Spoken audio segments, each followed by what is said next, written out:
The response now is threefold. One is about survival, secondly is about recovery, and thirdly is about blame. And that's going to play out in Technicolor in Turkey. Hello and welcome to the GZERO World podcast. This is where you'll find extended versions of my interviews on public television. I'm Ian Bremmer, and on today's episode, we are talking about the devastating earthquakes that struck southern Turkey near the Syrian border and the challenges in coordinating disaster relief. The region has been rocked by more than a decade of civil war in Syria, a brutal conflict that's killed hundreds of thousands, destroyed cities and infrastructure, and displaced millions of refugees, many to southern Turkey.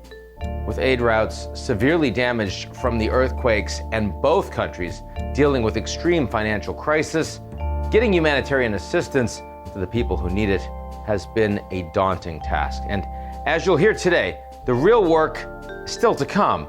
My guest today, President and CEO of the International Rescue Committee, David Miliband. Let's get to it.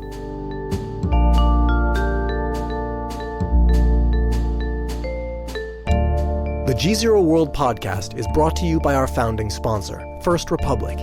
First Republic, a private bank and wealth management company, places clients' needs first by providing responsive, relevant, and customized solutions. Visit firstrepublic.com to learn more. GZERO World would also like to share a message from our friends at Foreign Policy. Something's often missing in the way we talk about the climate crisis, and that's the issue of justice and equity. On Season 3 of Heat of the Moment, a podcast from Foreign Policy in partnership with the Climate Investment Funds, host John D. Sutter explores the concept of a just transition away from fossil fuels and, hopefully, towards a net zero future. Listen to Season 3 of Heat of the Moment, A Just Transition, wherever you get your podcasts.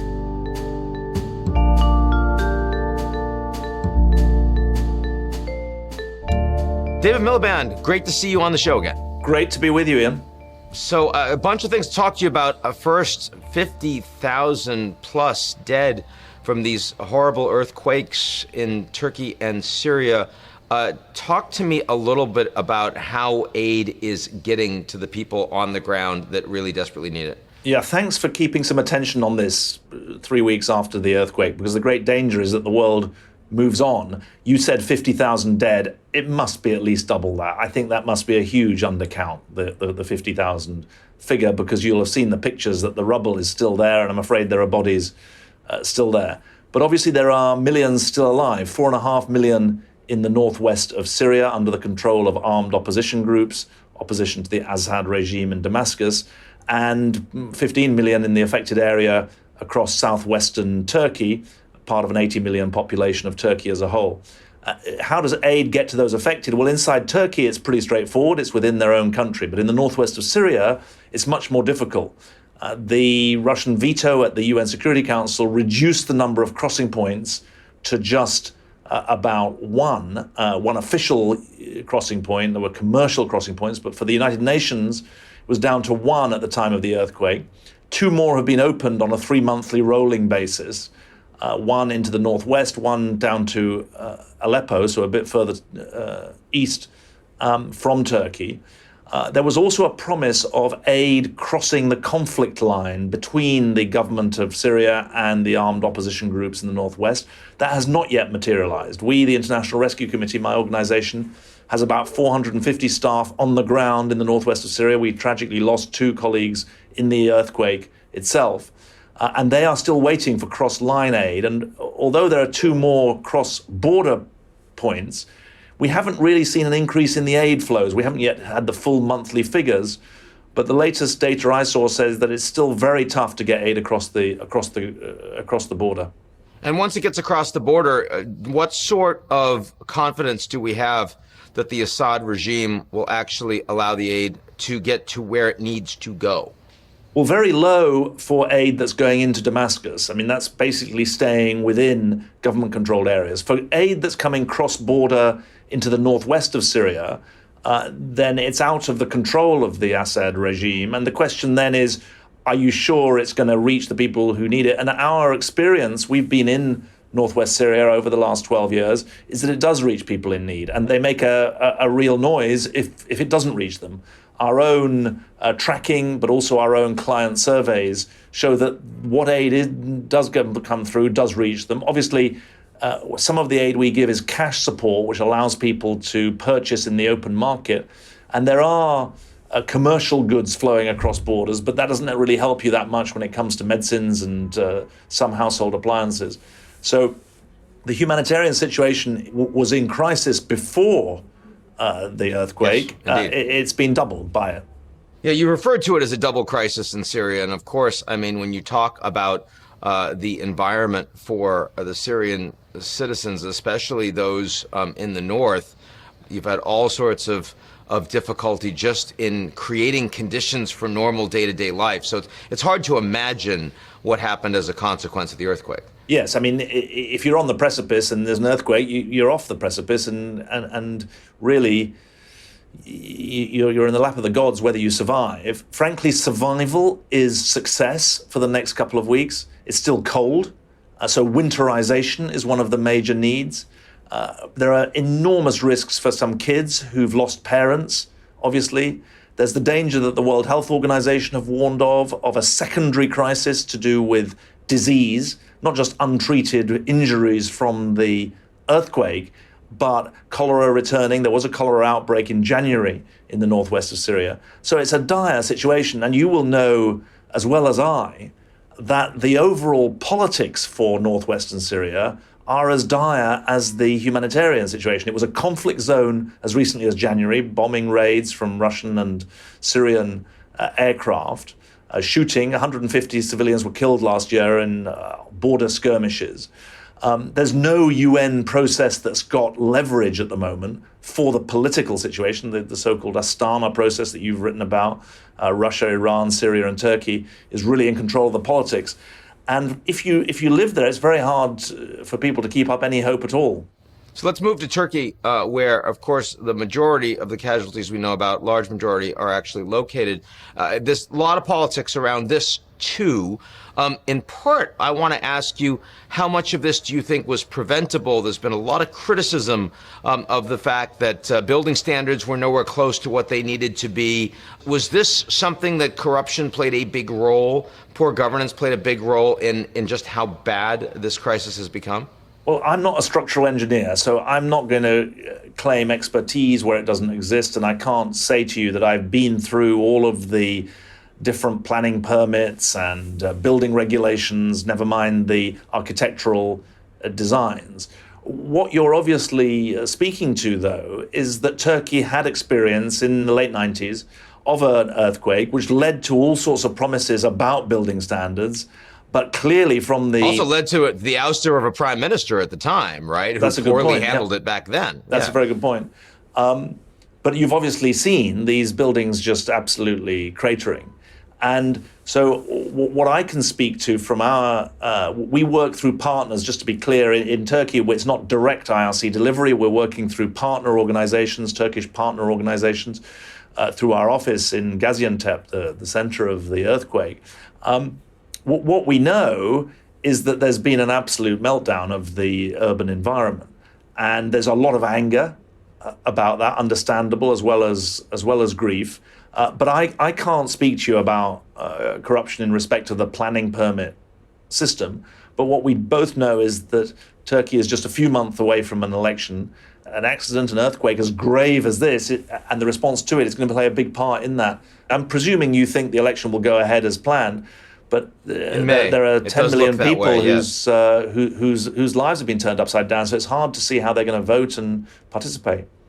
No, indeed. And the election, of course, is going to be so much about this crisis. It just reminded me when we've seen earthquakes in China in the past, and, you'll have a school and an apartment building that'll fall apart, and you'll have a Communist Party building that's right next to it that stays standing, and it led to a lot of anger. And the first thing I thought of when I saw all of this outrage in Turkey is, to what extent are we just seeing a government that just doesn't care the way it needs to about its own population? And again, as you see tens and tens of thousands that are probably still dead under that rubble, it's just hard not to ask those questions. The election is going to be very relevant.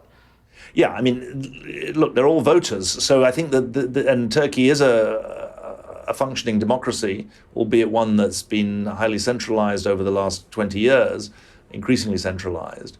But the response now is twofold, isn't it? Or threefold, in fact. One is about survival, secondly is about recovery, and thirdly is about blame. And that's going to play out in Technicolor in Turkey. I want to talk about another tragedy, this one playing out not just today, but over many, many years now, which is that of the migrant crisis in Europe. Yet another boat, death toll risen to 64 right now, lost at sea off the coast of Italy, what's being called, and I quote, the voyage of death. We know that smugglers were charging some 8,000 euros a piece to get a ride on that boat.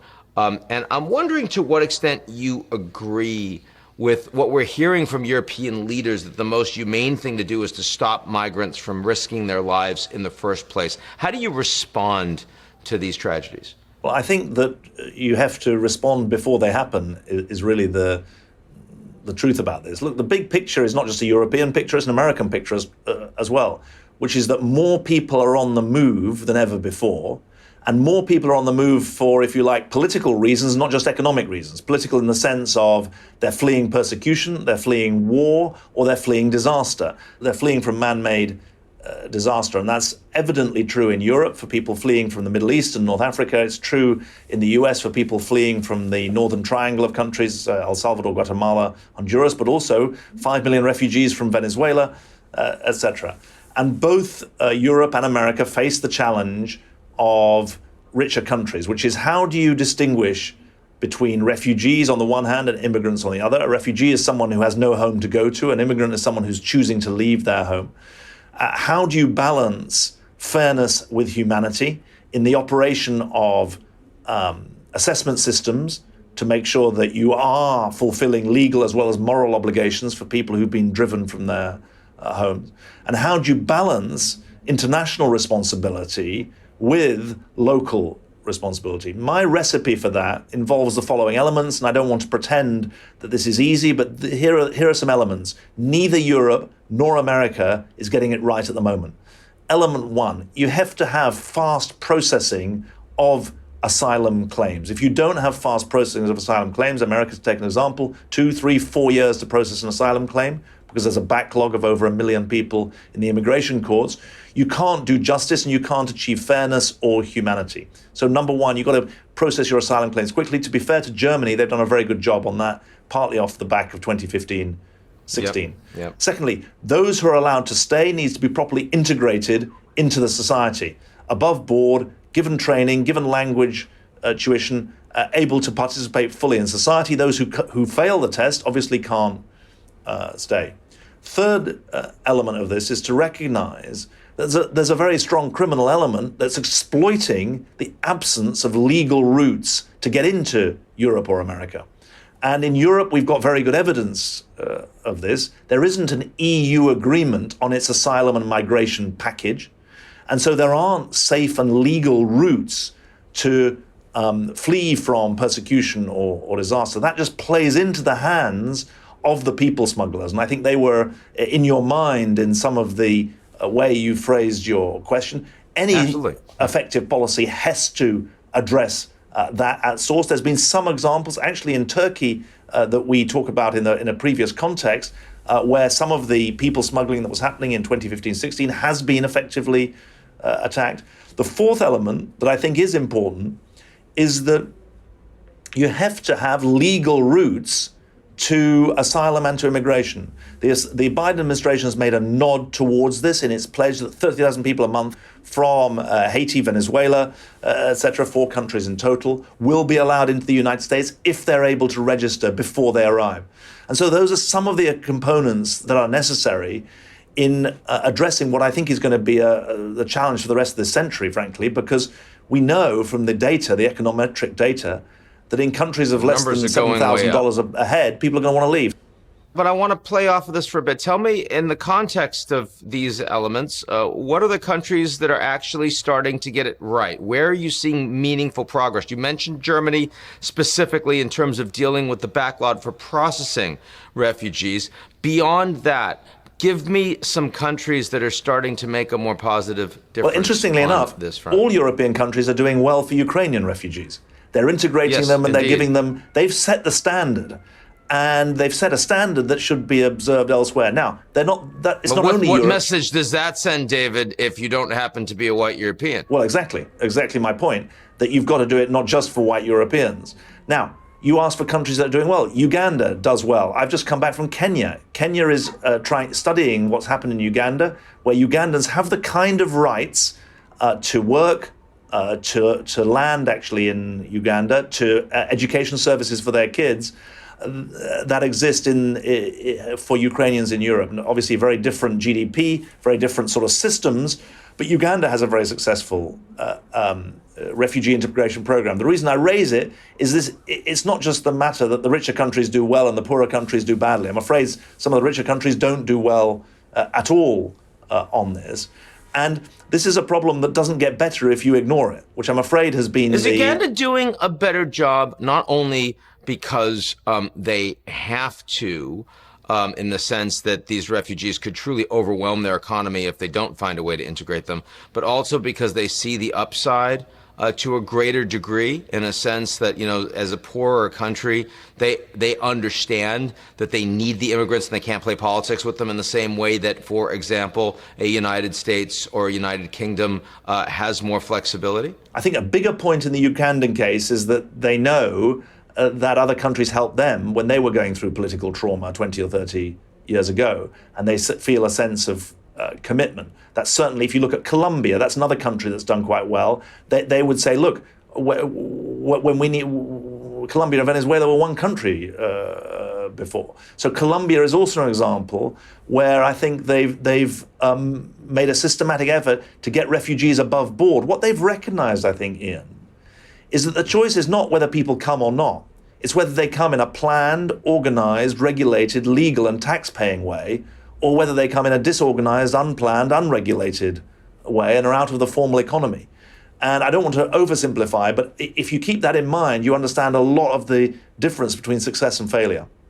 You mentioned that Ukrainians are being integrated relatively well in Europe. I'm also wondering, I mean, I've heard that several million that went to Europe already in the first year have returned to Ukraine. Do you believe that part of the success is because it's new and it's meant to be transitory? Do you think that you'll start to see a very different story if this goes on for 3, 5 years? Well, people were asking that 6 or 9 months ago. And I think that the fears that as weeks turned into months and months turned into years, there'd be a backlash, that hasn't actually happened. I mean, a country like Poland, which is bearing a huge share of the responsibility, people are still living in each other's living rooms. There's still the support going on. One factor that this brings out, of course, is that if countries don't share the burden, that is absolute grist to the mill of those who would want to exploit the situation. And that's been a big problem in Sweden over the years, that Sweden has felt it's taking a disproportionate share compared to other countries in Europe, countries like France. And it's affected Swedish politics, absolutely. Exactly. And so you've got to share out the burden, you've got to share out the responsibility. The 27 countries of the EU did that in the Ukraine crisis. Now, you asked about people going back. We have IRC teams, International Rescue Committee teams in the east of Ukraine, as well as in Poland and Germany. Here's what we're seeing. There were 6, 7, even 8 million people who'd crossed at one point, but 2 or 3 million then went back last July, August, September. However, some of those have now come back into Europe. And I think what we've got to get used to is people moving backwards and forwards as the war develops and as the front lines change. Obviously, it's asymmetric. There's an intense trench warfare in the east of the country. There's missile attacks from Russia elsewhere in the country, and the trauma associated with that is real for the women and kids who are obviously not conscripted. They're the refugees. But there were, to answer your question directly, there were a couple of million people who did go back to Ukraine last year. One final question on the refugee issue in Europe, which is the largest number of refugees, of course, are in Turkey, also one of the poorest countries on the continent. There's been efforts to create political deals with the Germans, with the Europeans, essentially buying off the Turks to keep them there. How is that going, and how does that deal with this issue of equity, and if you don't accept your fair share, you are going to have greater costs to pay down the line? Well, it's a contribution to equity. And the truth is that the deal hasn't just been talked about, it's in practice. I mean, Europeans are paying to support the extra costs that Turkey is bearing as a result of hosting 3.5 million Syrian refugees. Now, Jordan would say to you, well, who's supporting us to support 1 million refugees? With the millions of Palestinians that are there on the ground, that's well, right. Yes, but also 650,000, probably more than 1 million unofficial Syrian refugees in Jordan. In Lebanon, they say, who's supporting us for 1.5 million Syrians who are in Lebanon? So this speaks to a wider point. The hosting of the 45 million people who've crossed borders as a result of conflict and disaster, the hosting of them is a global public good. You're an economist or a political economist. You know that a global public good is something where the benefit is shared globally, not just locally. And the truth is that the poorer countries in the world are bearing a greater share of the responsibility for delivering on this global public good than the richer countries. About 80% of the world's refugees are in poor countries, not in rich countries. And the figure's gone down as a result of Ukraine. But still, you've got countries like Bangladesh, Turkey, Uganda, Ethiopia. Those are big refugee, Pakistan, big refugee hosting states. And they are bearing the load, but they're not being very well compensated for it. I have to ask at least one question about Brexit. I mean, we're years through this process, and finally there is a deal agreed to on Northern Ireland and trade with the continent. You in favor of the way that the UK PM, Rishi Sunak, has handled this? And can we finally actually close this chapter, this unfortunate chapter on UK history? Yes, I do support the new deal. It's not the first deal. It's a new deal. It's a more honest deal than the previous ones. But no, we can't close the book because Brexit is never over. It's a journey, not a destination. And it's forever in its impact. And it's still playing out because obviously Northern Ireland is the, if you like, the apex of the problem because the Northern Ireland situation is so unique. And because the Good Friday Agreement that we'll celebrate in April 25 years ago was based on the fact that both Britain and the Republic of Ireland, the United Kingdom and the Republic of Ireland, were both in the European Union. And that's what allowed the Good Friday Agreement to say that those living in Northern Ireland could be British or Irish or both, and they could choose themselves. That's been interrupted by Brexit. But obviously there are swathes of other aspects of national life where Brexit isn't working, and that needs to be addressed too. So, David, we at Eurasia Group have been working with you, and I'm very proud to say it, on something we call the Atlas of Impunity. And I'm wondering if you could talk a little bit about what it is and some of the big conclusions from the report. Yes, it's been a great collaboration. I've not become a Eurasia Group employee. I've been chairing the advisory board of the Atlas of Impunity, which is a co-production of the staff at Eurasia Group, supported by the Chicago Council on Foreign Affairs and funded by the Open Society Foundation. And it's really a unique global product that's been created by your team, who've really worked very well on this. Impunity is the idea of the exercise of power without accountability. In its most extreme form, it is crimes without punishment. And the case that I made to you 2 years ago in an email that recently we resurfaced was that impunity, the exercise of power without accountability, was both on the rise but also undocumented. And that it wasn't confined to the war zones where the International Rescue Committee works, but that covered swathes of national and international life. So the Atlas ranks every country in the world on 5 aspects of impunity. In conflict, human rights, governance, also, though, economic exploitation and environmental degradation. Just to pause for a moment on the 5th of those, I think it's very important that we've included the environment. It's a new way of seeing the climate crisis, but we argue it's a site of impunity because current generations are acting without any accountability from future generations, and humans are acting with no accountability from the planet, because obviously the planet has no votes. So what we're talking about, these are either rogue actors or actors that are acting as rogue actors, and nothing is being done. There is no accountability. There is no documentation, and we need to shine a light on these practices if we're ever going to be able to effectively respond to them.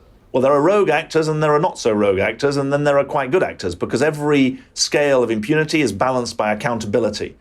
And we rank these countries across the 5 indicators. There's no political judgment. Everyone around the world can look at the Atlas of Impunity. It's been built with no political judgments. It's 67 sources of data. Atlasofimpunity.com allows anyone to look at how their own country scores. And here's the thing, Ian, that while you may have guessed that Afghanistan and Syria would be very high for impunity and that Finland and Denmark would be very poor, within those two extremes, there's a lot of very, very interesting data. The US scores much worse than Germany. There are median-level countries, the UAE, Indonesia, Malawi, that don't have much in common. Some are big, some are small, some are north, some are south, some are rich, some are poor. There are different ways in which the lens of impunity shows up, different ways in which countries are holding power to account across economic, social, and political domains. And it's intended, precisely as you say, to be a tool for people around the world to use. It's been the subject of extensive press coverage I most recently saw in Latin America. And our colleagues at the Chicago Council are organizing a series of regional seminars with think tanks and universities to try and bring this out. So I think it's been a very productive process. I couldn't agree more. I mean, I'm enormously happy that we're doing it. And the fact that you've been talking publicly about impunity for years now, something that comes out of a global order that's more fragmented, that's more leaderless, but you have to have the methodology, you have to have the actual research, the data that you can start to respond to. So I'm wondering, do you have any, and this is a bit of an unfair question, but any early thoughts on what some of the policy responses might be? Well, that's really where we need to take this. I think that the way to think about policy response, not just policy, but citizens' response, business response, is that if we are agreed that the abuse of power is an increasing danger in our world today, we need countervailing power to take it on. That countervailing power starts with transparency, but then it flows on to actions that governments, businesses, civil society needs to take. And I'm pleased that there's more exposure of the abuse of power, but we need much more because many of the political systems are blocked. But we also need to develop the leverage that can make people think again. There are huge discussions going on about international courts of justice. There are big discussions going on about the need to defend ESG, environmental, social, and governmental responsibilities of business. I think this is a productive debate and one that we should wade into. David Miliband, thank you for joining the show, and also thanks for taking the lead on this important project. Thanks ever so much, Ian. Take care.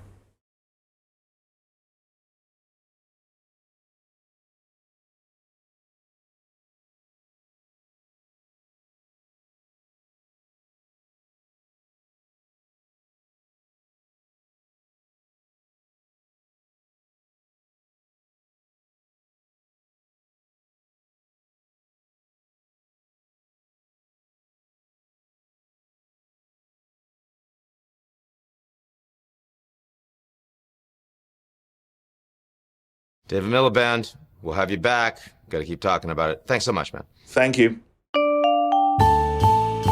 That's it for today's edition of the GZERO World podcast. Do you like what you heard? Of course you did. Well, why don't you check us out at gzeromedia.com and take a moment to sign up for our newsletter. It's called GZERO Daily.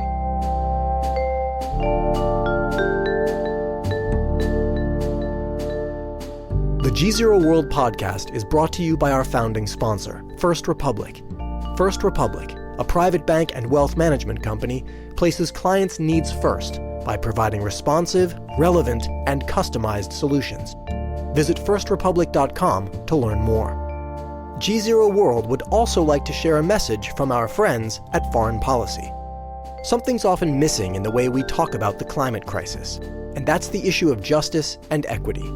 On Season 3 of Heat of the Moment, a podcast from Foreign Policy in partnership with the Climate Investment Funds, host John D. Sutter explores the concept of a just transition away from fossil fuels and, hopefully, towards a net zero future.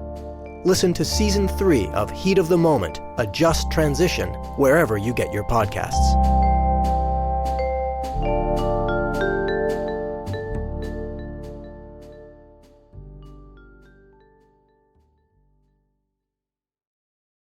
You're listening to the GZERO World with Ian Bremmer podcast, your weekly geopolitical deep dive into the world's biggest news stories, featuring in-depth conversations with global leaders and newsmakers. To get more of GZERO's insights on global politics every morning, sign up for our free newsletter, GZERO Daily, at gzeromedia.com.